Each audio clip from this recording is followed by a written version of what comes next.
घटना होने के बाद जो है जनप्रतिनिधियों का जो है आना जाना लगातार लगा हुआ है। जो मदद करने की जो है सोच उनकी है और वो जो है बारकोड के माध्यम से और अकाउंट के माध्यम से पैसे इकट्ठे करने की भी बात चल रही है। तो क्या कुछ इनके द्वारा मदद किया जा रहा है? समाजवादी पार्टी के जो है प्रतिनिधि हैं, इनसे बात करेंगे क्या कुछ इस घटना को लेकर के वो बोलते हैं। क्या कुछ कहेंगे इस घटना के बारे में? निश्चित रूप से ये अत्यंत दुखद घटना है और हमारे जौनपुर के लिए बड़ी शर्मनाक घटना है कि एक नाले में 3 मृत शरीर बह जाते हैं और प्रशासन के लोगों को उसको ढूंढने में 30 घंटे से ज़्यादा समय लग जाता है। ये भ्रष्टाचार का जो कारण है, क्योंकि सब लोग जानते हैं कि सरकार प्रशासन के लोग दावे कर रहे थे कि एसटीपी योजना आई है और पूरे सिविल लाइन से कनेक्ट कर दिया गया है, जौनपुर साफ और सुरक्षित हो गया है, लेकिन ये दावे खोखले साबित हो रहे हैं। ऐसा लग रहा है कि ये जो जाने गई हैं, इन्होंने जौनपुर के लोगों को आगाह किया और सारी बातों को उनके सामने लाने का प्रयास किया। जो अगर इस समय हम लोग शिवा के परिवार में हैं और आप शिवा की माता जी हैं, पत्नी हैं, उनके 2 महीने का बच्चा है, 1 साल का बच्चा है, तो बड़ा परिवार आप देख रहे हैं कि ये मिट्टी के घर में पॉलीथीन लगा के अत्यंत गरीब परिवार है। और चूँकि हम जानते हैं कि ये जो भेदभाव वाली सरकार है बीजेपी की, वो निश्चित रूप से ऐसे परिवारों तक उनका विकास नहीं पहुंच पाता है। पूरा हम लोग आ रहे थे, रास्ते में कीचड़ लगा हुआ था, सना हुआ है पूरा। तो हम लोग चाहते हैं, विशेष रूप से मेरा जो है कि शिवा ने एक बहादुरी और इंसानियत की मिसाल पेश किया, अपना बलिदान दिया। और जो प्राची मिश्रा थी और जो मोहम्मद समीर था, उनकी जान बचाने के लिए वो गरीब अपनी जान प्राण अपना दांव पे लगा दिया। तो निश्चित रूप से जो मृतक शिवा गौतम है, ये जौनपुर की शान है और इसका परिवार इतनी मुफलिसी में, इतनी गरीबी में जी रहा है। तो हम सारे जौनपुर वासी लोग मिलकर इनको आर्थिक मदद करेंगे ताकि इनके दोनों बच्चों का जो पालन पोषण हो सके, उनको अच्छी शिक्षा दीक्षा मिल सके, अच्छे घर में रह सके। ये हम सब की जिम्मेदारी है। इनकी जो बातें हैं, इनकी जो समस्याएं हैं, ये मैं अब व्यक्तिगत रूप से जाके माननीय समाजवादी पार्टी के राष्ट्रीय अध्यक्ष, उत्तर प्रदेश के पूर्व मुख्यमंत्री माननीय श्री अखिलेश यादव जी के समक्ष रखूँगा और चाहूँगा कि माननीय राष्ट्रीय अध्यक्ष जी इन परिवारों को ऊपर अपनी कृपा दृष्टि बनाएं। साथ ही साथ उन्होंने जो एक मांग की थी जाति जनगणना का और पूरा एक मुहिम छोड़ा था। आज मैं इस गांव में जब आया तो लोगों ने बताया 10 सालों से इस गांव के लोगों को जाति प्रमाण पत्र नहीं मिल रहा है। 10 सालों से इस गांव के लोगों को जाति प्रमाण पत्र नहीं मिल रहा है। फिर आप सोच सकते हैं कि अगर जाति प्रमाण पत्र नहीं मिल रहा है तो कैसे यहाँ पे बाकी सरकारी योजनाओं का क्रियान्वयन किया जा रहा होगा। यहाँ के बच्चे न नौकरी पा रहे हैं, न तो उनको छात्रवृत्ति मिल रही है, किसी भी कोई भी सरकारी सुविधा इन्हें नहीं मिल रही है, क्योंकि 10 सालों से इस गाँव में किसी एक व्यक्ति को जाति प्रमाण पत्र नहीं मिला है। क्योंकि जाति प्रमाण पत्र के आधार पर ही आवास मिलना है, छात्रवृत्ति मिलना है, कहीं और जरूरत चीज़ें जब होती हैं तो जाति प्रमाण पत्र आय निवास लगता है, आप भली भांति जानते हैं। तो ऐसी स्थिति में अगर 10 सालों से जाति प्रमाण पत्र न दिया जाता हो तो सोचिए आवास और राशन कार्ड और सिलेंडर की सुविधाएं कैसे दी जाएंगी, आप समझ सकते हैं। अब मैं तो जनपद जौनपुर के जिलाधिकारी महोदय से अनुरोध करूंगा कि चूँकि उन्होंने जब कुंभ के समय तमाम लोगों के खाने पीने की व्यवस्था किया, उसके लिए उत्तर प्रदेश के माननीय मुख्यमंत्री जी उन्होंने प्रशस्ति पत्र दिया। तो आज कम से कम ये जौनपुर का जो परिवार आज इस कष्ट में जी रहा है, इस परिवार के बीच में उन्हें आना चाहिए, इनको देखना चाहिए और उनके जो भी तमाम जिन सरकारी योजनाओं के हकदार हैं उनको दिलाने के लिए जिलाधिकारी जौनपुर को पहल करनी चाहिए। अच्छा, जो घटना जहाँ पर हुई जिस समय, वहाँ पर विद्युत प्रवाह था, गड्ढा खोदा गया था, पानी बह रहा था, तो उसमें जो अधिकारी कर्मचारियों की जो लापरवाही है, अभी तक ये तय नहीं किया गया कि उसमें लापरवाह कौन है, किसकी वजह से ये घटना घटी, उन पर कोई कार्रवाई अभी तक नहीं की गई। देखिए, कहने को तो हम कह सकते हैं कुछ विद्युत विभाग जिम्मेदार है, कुछ नगर पालिका जिम्मेदार है, कुछ उत्तर प्रदेश की सरकार जिम्मेदार है, कुछ जौनपुर के प्रशासन जिम्मेदार है, कुछ जौनपुर की पत्रकारिता जिम्मेदार है, तो बहुत कुछ हम जौनपुर के आम नागरिक भी जिम्मेदार हैं। देखिए, मेरा मानना है कि जब हम ये सोचते हैं कि प्रधानमंत्री का आर्थिक सलाहकार है, उसने क्या योजना लाई, क्या बात की, उसके बारे में कोई नहीं जानता, लेकिन एक दिन वो एक राम भजन पे नृत्य कर देता है तो वो सुर्खियां बन जाती हैं कि अरे पीएम मोदी के आर्थिक सलाहकार राम भजन पे डांस करते हैं।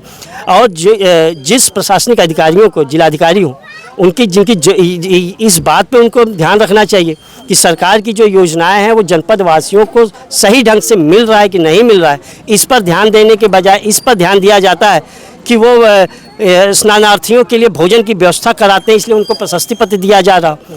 जब जो पुलिस अधिकारी हैं उनको मात्र इसलिए प्रमोशन दे दिया जाता हो कि वो कांवड़ियों के ऊपर पुष्प वर्षा करते हैं, पैर दबाते हैं। और अभी तो मैंने किसी पत्रकार साथी ने मुझे बताया कि एक जौनपुर के सम्मानित अधिकारी महोदय मोहम्मद समीर का नाम नहीं ले पा रहे थे क्योंकि उन्होंने सोचा कि उसका महिमा मंडन कर देंगे तो ये वर्तमान की सरकार उनको डिमोशन कर सकती है। तो निश्चित रूप से इस तरीके का जो माहौल बना है उसमें आम नागरिक भी जिम्मेदार है। तो उन जो ऐसे अधिकारी और ऐसे अंधभक्तों को मैं कहना चाहूँगा कि आप समझिए कि प्राची मिश्रा को बचाने के लिए समीर कूदता है और समीर अपनी जान दे देता है। वो नहीं देखता है कि वो पंडित हैं कि यादव हैं कि हिंदू हैं कि मुसलमान हैं, ये ना देख करके वो विद्युत में जा करके अपनी जान गंवा देता है, नाले में वो भी बह जाता है और इतने घंटे कई घंटों के बाद उसका शव मिलता है। तो ऐसे अंधभक्त ये जरूर हमारा वीडियो देखें और देख करके कमेंट भी करें। बताइए सर। देखिए, जहाँ तक हम मोहम्मद समीर की बात करेंगे, उसको तो मालूम था कि ये हिंदू लड़की है जी, लेकिन उसके बावजूद भी उसने बीजेपी और आरएसएस की नफरत और भेदभाव वाली राजनीति के खिलाफ अपनी जान दांव पे लगाकर प्राची मिश्रा की जान बचाने का प्रयास करता है। वहीं सबसे बड़ी मिसाल बन के आता है शिवा गौतम, जहां उन दोनों की जान बचाने के लिए ये गरीब अपना सब कुछ निछावर कर देता है। आज आप देख रहे हैं ये कैसे परिवार किस किस गरीबी में रह रहा है। मैं तो समझता हूँ शिवा ने जो बलिदान दिया है वो जनपद जौनपुर के अच्छे अच्छे रईस परिवारों में, अच्छे अच्छे बड़े बड़े लोगों में ऐसा बलिदान देने की भावना नहीं है। मैं नमन करता हूँ, मैं अपनी श्रद्धांजलि अर्पित करता हूँ और मैं आपके जल्दी हम लोग QR कोड लाने का प्रयास करेंगे और आपके माध्यम से मैं तमाम जनपद जौनपुर वासियों का मैं कहना चाहूँगा कि इस परिवार की मदद कीजिए क्योंकि निश्चित रूप से ये परिवार जौनपुर की शान है। जी, हमारे साथ जो है एक चीज़ और कि जैसे तमाम लोग ई रिक्शा चालक, मैं अक्सर देखता हूँ सड़कों पे, तो लोगों को बड़ा बेरुखी के भाव से देखते हैं ई रिक्शा चालकों को।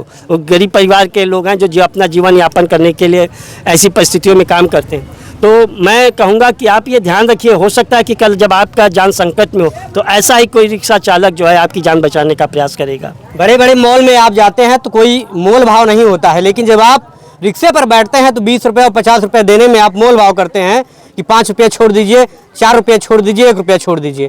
ऐसे लोग आपकी जान बचाने के लिए अपनी जान दे देते हैं। तो थोड़ा सा मोल भाव ना करके मानवता अपने अंदर लाइए और ऐसे जो मोहम्मद समीर का नाम न लेने वाले अधिकारी हैं, अब उनके बारे में क्या ही कहा जाए। क्या कहेंगे आप ऐसी घटना के बारे में? जिले की सबसे बड़ी घटना और बड़ी दुखद घटना, हृदय विदारक करने वाली घटना है। देखिए, जहाँ एक बच्ची गिरती है उसको बचाने के लिए मोहम्मद समीर कूदते हैं और इन दोनों को न जानने वाले शिवा गौतम भी कूदते हैं। आज उनके परिवार से हम लोग मिलने आए हैं और बहुत देख के बड़ा दुखद महसूस हो रहा है कि न इनके पास खाने के लिए कुछ है, न रहने के लिए कुछ है। एक तिरपाल डाल के लोग यहाँ पर रहते हैं। हम लोग से जो भी सहयोग हो सकेगा, पहले तो मैं आपके माध्यम से सरकार से कहना चाहता हूँ कि जो आप बड़े बड़े पुष्प वर्षा कराते हैं, महाकुंभ कराते हैं, वहाँ नैतिक पैसा बर्बाद करते हैं। आज इस बच्चे ने वीरता, इसको तो मैं आपके माध्यम से मांग करूंगा कि शहीद का दर्जा दिया जाए। इसने दो की जान बचाने के लिए अपनी जान को कुर्बान कर दिया, बलिदान दे दिया और यह बच्चा शहीद का दर्जा और उसके पूरे परिवार को शहीद के सम्मान दिया जाए इस बच्चे को, और जिला के लिए बड़ा गौरव का विषय है। इसने दोनों की जान बचाने के लिए न जात देखा, न धर्म देखा, न ऊंच देखा, न नीच देखा, इन्होंने कूद गए और ये अपनी जान गंवा बैठे। तो आज इस परिवार के साथ हम लोग खड़े हैं और जो भी सहयोग बनेगा, चाहे QR कोड के माध्यम से, चाहे जो धनराशि के माध्यम से, हम लोग पूरे जौनपुर वासी सबसे आह्वान करना चाहता हूं आपके माध्यम से कि वह लोग इन परिवार की मदद करें। जिस तरह का वीरता का परिचय उसने दिया है, वह बलिदान दिया है, यह बलिदान खाली न जाने पाए और इसका परिवार किसी भी संकट में न पड़े। इसलिए जो भी सहायता हो सके सब करें। सबसे बड़ी लापरवाही, सबसे बड़ा सवाल लापरवाह सरकार से है। कब तक, मैं आपके माध्यम से पूछना चाहता हूँ, कब तक ऐसे नालों में बहते रहेंगे गरीब की जान? गरीब इस नाले में कैसे, एक कौन जिम्मेदार है? बिजली विभाग जिम्मेदार है, सरकार जिम्मेदार है कि ये जो नाटकी सरकार है, जो भेदभाव देख के, जात पात देख के काम करने वाली सरकार है, वह जिम्मेदार है? तो मैं आपके माध्यम से कहना चाहता हूँ कि इस वीर सपूत को एक समाजवादी पार्टी की तरफ से मैं मांग करता हूँ कि 1 करोड़ की मुआवजा राशि सरकार दे। घटना के समय वहाँ मौजूद लोग, यहाँ के कई लोगों ने बताया कि कई लोग किनारे पे खड़े थे वहाँ और वो तमाशा देख रहे थे कि 2 लोगों की जान जा रही है लेकिन जैसे ही सिवा पहुंचते हैं उनको कोई रोकता नहीं, वो भी उसी में कूद पड़ते हैं, जबकि लोगों को पता था कि उसमें विद्युत प्रवाह है। ऐसे लोगों को क्या कहेंगे आप? देखिए, निश्चित रूप से जिन लोगों ने इन लोगों को आगाह नहीं किया, कहीं ना कहीं वो भी जिम्मेदार हैं। और जब हम एक सभ्य समाज की सोच रखते हैं तो हम ये सोचते हैं कि सभी लोग आगे बढ़कर अपने समाज को विकास के रास्ते पे लाने के लिए और उसके जो तमाम कुरीतियाँ हैं, बुराइयाँ हैं, भेदभाव हैं, उनको ख़त्म करने के लिए सबको आगे आना पड़ेगा। देखिए, सबसे बड़ी चीज़ है कि अगर हम ये सोचेंगे कि अगर वो हमारा परिवार नहीं है या वो हमारे लोग नहीं हैं, तो ऐसे में कल हमारे साथ जब ऐसी दुर्घटना होगी तो हमें भी बचाने के लिए कोई नहीं आएगा।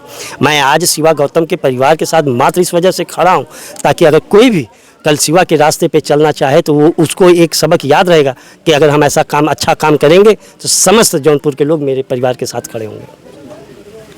अपने खबर के माध्यम से हम आपको ये कहना चाहेंगे कि किसी भी परिस्थिति में अगर आप किसी की जान बचा रहे हैं या अपनी जान जोखिम में डाल रहे हैं, कुछ परिस्थिति को तुरंत ही समझने का प्रयास करें।